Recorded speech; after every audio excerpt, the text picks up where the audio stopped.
In this video, we are reorganizing and redesigning a flower bed to have more Texas native plants using local stones, which by the way are very heavy, but they look beautiful.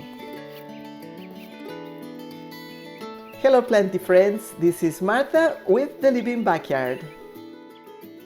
This is the red bud, the eastern red bud that you saw in the past video.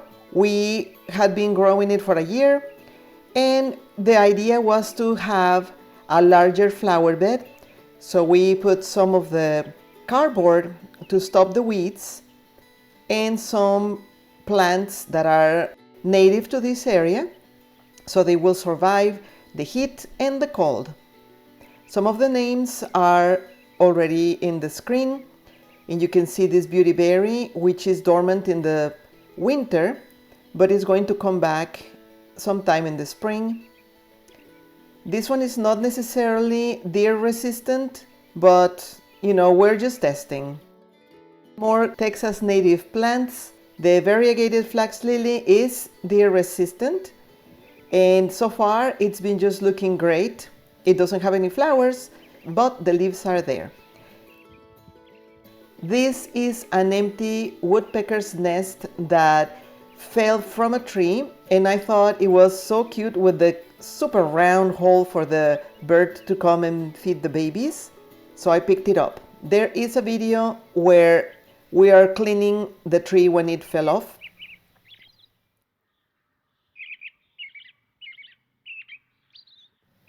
This is a variegated tradescantia, which is a little different than the purple heart, as you can see.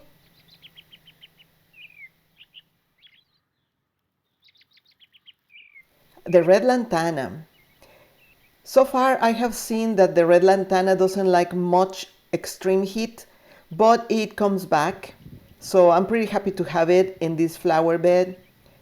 We made tests with the cardboard boxes and put them in an oval, just testing to kill the weeds. I think it is the easiest way when you want to just not use plastic or weed killers and chemicals.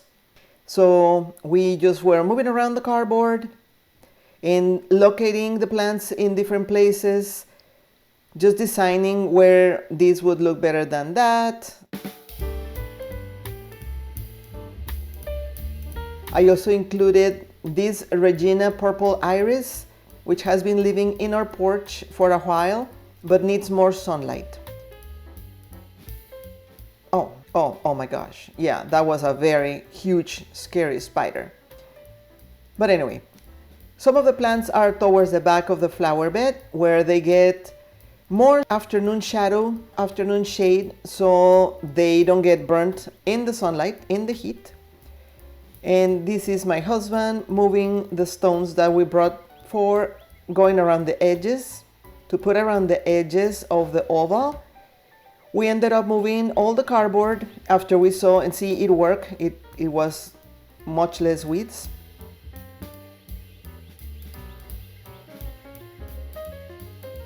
This agave is one of the baby ones that I have been keeping in the back porch, and of course a deer had to come and sample it. As an extra information, I'll tell you, they pluck it out of the dirt after I planted it, but it's doing okay.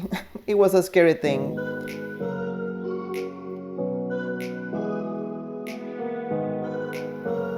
Since the land is kind of in an angle, my husband went and flattened it and dug it from one side so it would be more even. It took a long while, but here it is with more cardboard and a little more different shape and a little longer.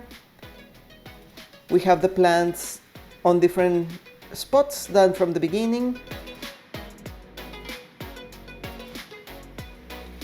And this is the mulch we are going to use, which is cedar, and it smells really good, and supposedly the ants, especially the cutter ants, don't like it.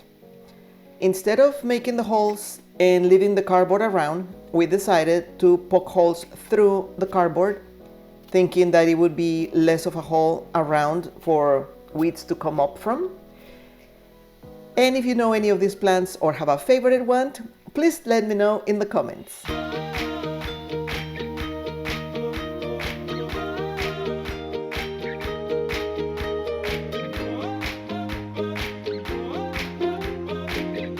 Where we planted the iris, and at the end we didn't like it, so we moved it 1 foot deeper into the flower bed, so the leaves were not going to be at the edge and being a problem when we go with the weed whacker or the mowing machine, the lawn mower.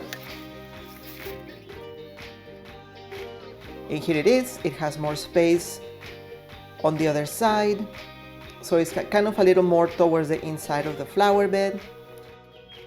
We had a supervisor keeping an eye on us, especially on the bugs. He's so cute. He likes being around the sage.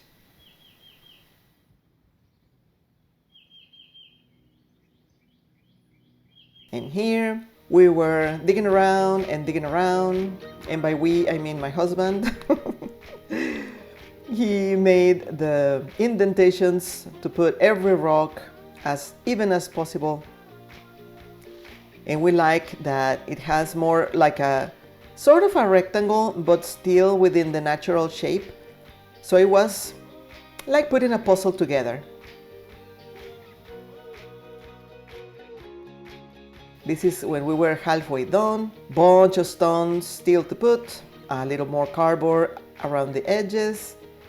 But pretty much the plants were already in their location, in their spots. And here is the kitty keeping an eye on the mulch.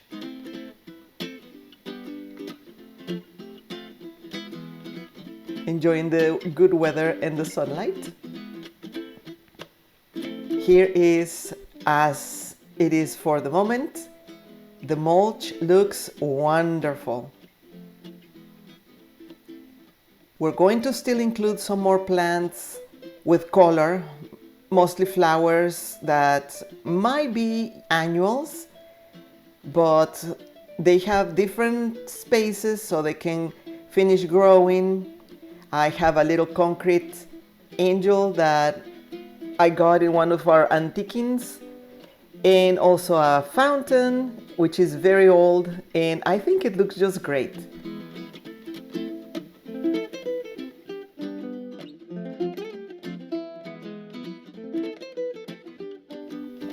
And now check the next video, because I'm planting in the next one a couple of more flowers and it looks beautiful.